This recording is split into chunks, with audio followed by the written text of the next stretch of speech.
안녕하세요. 분석왕 김프로TV의 김프로입니다. 오늘은 현재 발매 중인 승부식 103회차 해외 축구 세리에 A 4경기 분석으로 준비해 보았습니다. 영상 보시기 직전에 좋아요, 구독 한 번씩 눌러주시길 바랍니다.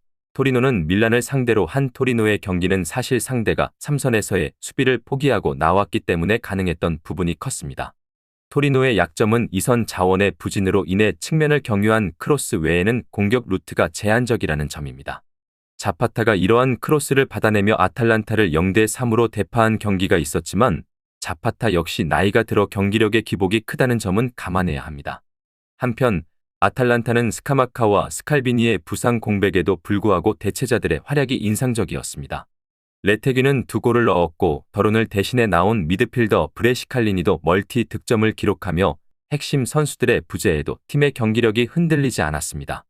이는 상당히 경이로운 수준의 경기력을 보여주었다고 평가할 수 있습니다. 따라서 아탈란타의 승리가 유력할 것으로 예상됩니다. 토리노의 득점 능력은 밀란의 전술적인 문제 덕분에 나온 부분이 크며 아탈란타는 핵심 선수들의 부재에도 안정적인 전력을 유지하고 있습니다. 특히 중원 싸움에서 토리노가 부진한 모습을 보였고 아탈란타 상대로는 주도권을 내주는 경우가 잦았던 만큼 이번 경기도 아탈란타가 유리할 것으로 보입니다. 아탈란타 승을 추천드립니다. 피오렌티나의 이번 시즌에서도 문제는 최전방 공격진일 가능성이 높습니다. 그러나 피오렌티나의 중원 뎁스는 매우 안정적으로 구성되어 있어 주중과 주말 경기를 소화할 때 로테이션을 돌릴 수 있다는 점은 큰 장점입니다. 이탈리아노 감독이 사용하는 중앙 위주의 전술을 이어가는 데 있어 중원은 확실한 강점으로 리그 내에서도 상위권에 속하는 체급을 자랑하는 것은 분명합니다. 반면 디프란체스코 감독의 성향은 중원을 공격적으로 활용하는 것이 특징입니다. 베네치아가 2부 리그에서 자주 보여주던 공격적인 지공 운영을 여전히 이어가고 있습니다. 그러나 라치오를 상대로는 점유율 33%에 그쳤고 체급 차이를 극복하기는 어려웠던 상황이었습니다. 특히 디프란체스코 감독은 원정 경기에서 수비적으로 뛰어난 모습을 보여준 적이 드물었으며 이는 지난 시즌에도 확인된 사실입니다. 따라서 피오렌티나의 승리가 유력해 보입니다.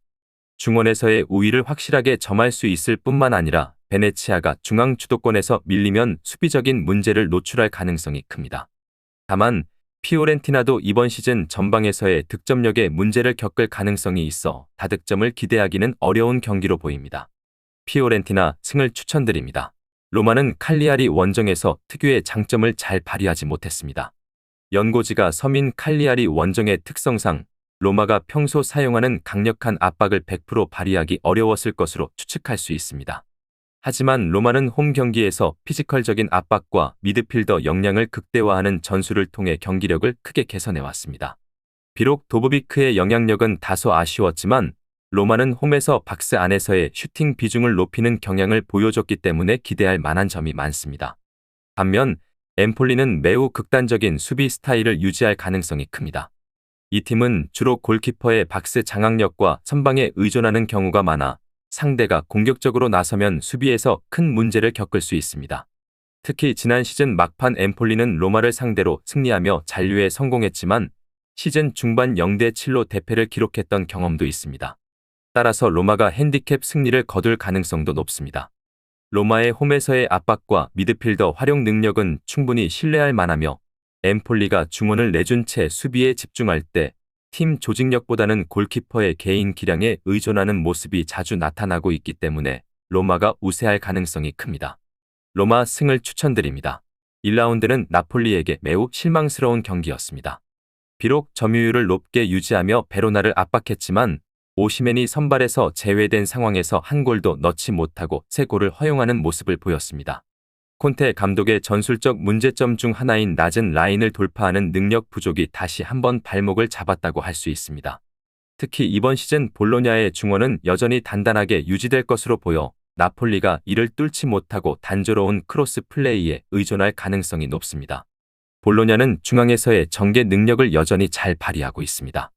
이탈리아노 감독이 피오렌티나 시절부터 중원 뎁스에 신경을 썼던 만큼 이번 시즌에도 중원에서의 힘이 강하게 유지될 것으로 보입니다.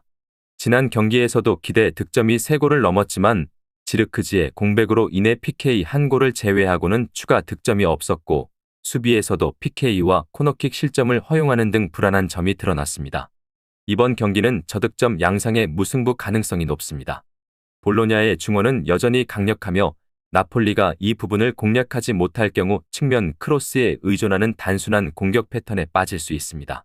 반면 볼로냐 역시 기대 득점에 비해 실제로 득점력이 부족한 모습을 보이고 있어 양팀 모두 결정력에서 한계를 보일 가능성이 큽니다.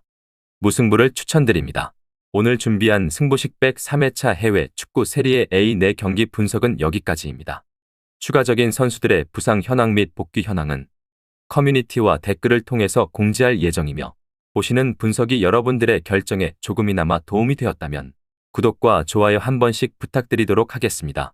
또한 추가적인 경기 정보와 예상 라인업을 토대로 한 분석이 필요하신 분들께서는 꼭 하단의 고정 댓글을 클릭하셔서 분석 자료 공유방에 오셔서 필요한 정보와 조합을 받아가셨으면 좋겠다는 말씀 전하면서 오늘의 분석은 여기서 마쳐보도록 하겠습니다. 시청해주셔서 감사합니다.